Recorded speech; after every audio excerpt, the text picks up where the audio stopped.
when we nominated Lyman for this award, there were a lot of reasons. But one of the reasons is that we kind of forget kind of how things start in this community, and we forget the history of the things that happen in this community. But no one has contributed more to the resurgence of Memphis in the 1970s and 80s than Lyman Aldrich, and it's a great honor to have you on our stage and present you to this audience. Lyman Aldrich.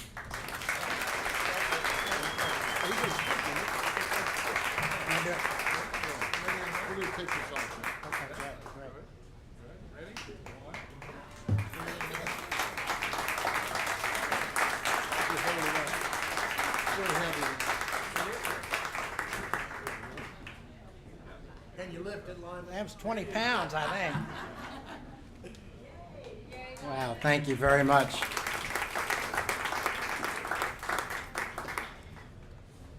What's going to happen is that, thank you very much. What's going to happen, they're going to walk by BB and Justin Timberlake and Elvis Presley and Stax Records, and they're going to say, Lyman, who? But anyway, what a great honor to be in the same dirt as those guys are. My goodness gracious, it really is. And I didn't realize it, but I think he's starting another campaign for governor. Man, do we need somebody like Bill Morris. God, thank you all for coming, all friends, all co-founders of this organization. And it was a labor of love. It was taking on something that nobody else would take on, creating jobs for Memphis, and that's what Memphis in May was. It's an original economic development program. And we were going to do it between two. We've already talked about how we did it with Japan. We got to honor a country. If we can get close to those people in that country, maybe they'll think about investing in our city if they decide to invest in the United States.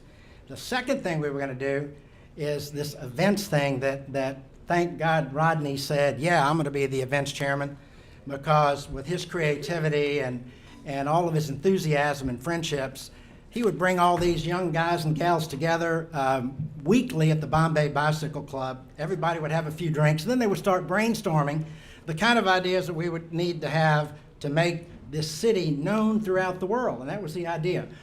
Events that would allow us to tell the Memphis story around the world, that would be of the kind of quality that people would want to come and see. Music, they came up with the first.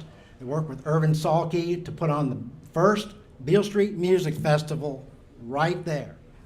There wasn't anything open on Beale Street except A. Schwab's across the street. All chain link fenced. There was nothing here.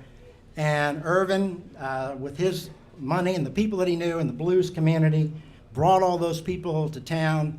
And we had 2 days of festival here. We helped promote it and market it.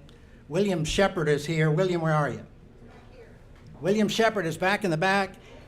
He was here and filmed the entire 2 days. We've got historic footage. He's got historic footage that is just terrific with all of those great blues acts. And also Al Green was there, and BB, of course. But there was 2 days of that kind of entertainment that he has got in archives, and hopefully it comes out someday. William, thanks for being here. Sorry Irvin's not here. Excuse me. The idea again, do these events, and then we wanted to bring people from East Memphis first to downtown. Nobody was coming downtown.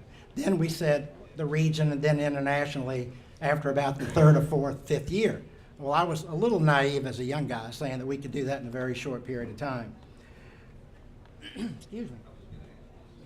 But I was on the board of the Chamber of Commerce, and they had this organization called Memphis in May, and it just hadn't done anything for several years. So as Rodney said, we reconstituted, brought all new people in, young people, men and women, black and white. A lot of them are in this room. The first African American, as George Brown was Harold Shaw, Harold the Pharaoh. Harold Jr. is right here to my right. Harold Jr. was 15 when we started this. Is that right, Harold? Guy, he looks like his dad. We just absolutely love having had a chance to get to know and to love Harold. I sat with him at the little tea shop and said, Harold, this is my idea. We're a 50-50 community. It can't be done by one side. it's got to be done by both. And he looked at me after an hour and he said, Lyman, are you all going to listen?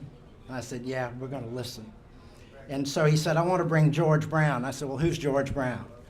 Board of Education and a lawyer in town.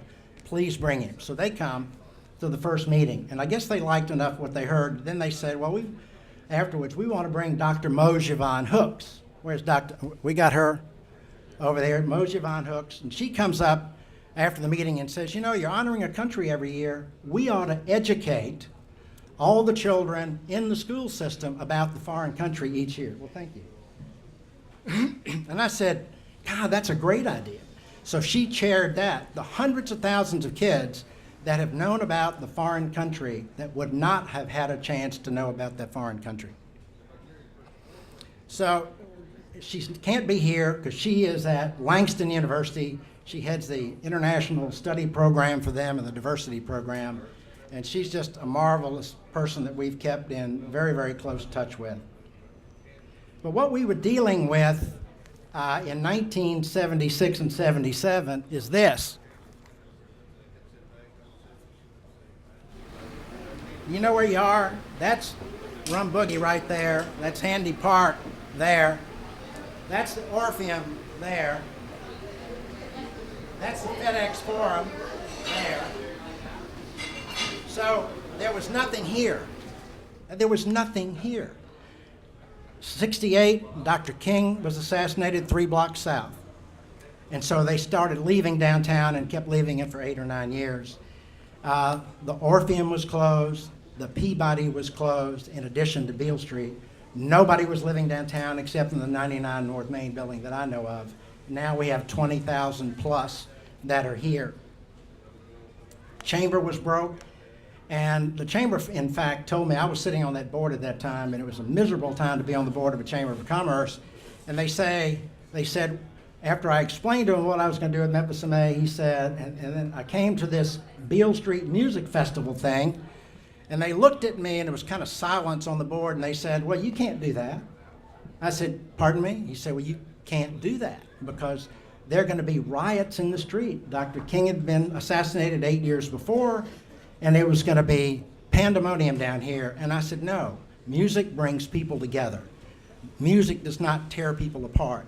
And so I said, no, I'm not going to do that. We're a separate organization. I'm moving it out of the Chamber of Commerce next year.